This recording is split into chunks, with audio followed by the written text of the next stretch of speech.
Več kot 100 mladih parlamentarcev iz vse Slovenije je v 4 manjših skupinah najprej razpravljalo o prihodnosti, vrednotah in okolju ter o tem, kdo so in kakšni ljudje želijo postati.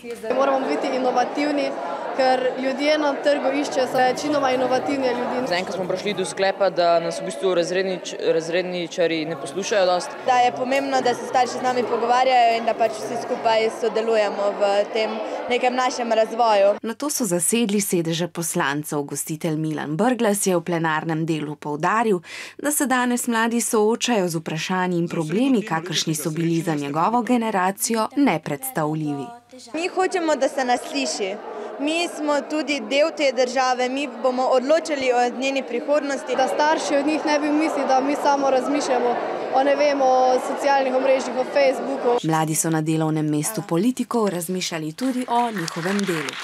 Včasih se mi zdi, da glumijo dosti, ampak sem pa zelo navdušena nad našimi poslanci oziroma jih zelo spoštujem, ker nimajo lahkega dela.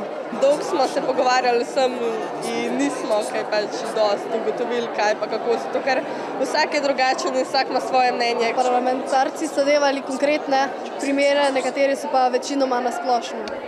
Tako se mi zdi, da tako kot v parlamentu. Jaz sem pa danes dobila občutek, da tudi vi, mladi, poskušate na tak način govoriti. Zakaj? Zato, ker se po njih zgledujemo, ne? Pač skušamo biti čim bolj njim podobni. Pa je to v redu? Ja, po mojem, da je, ne. Moramo imeti ene vzornike, ne.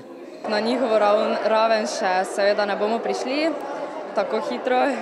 Si želite? Ja. S tem, ko bomo tukaj in bomo govorili kot odrasli, upamo, da se nas bo slišalo, da bomo dobili to priložnost in da bomo res uslišani.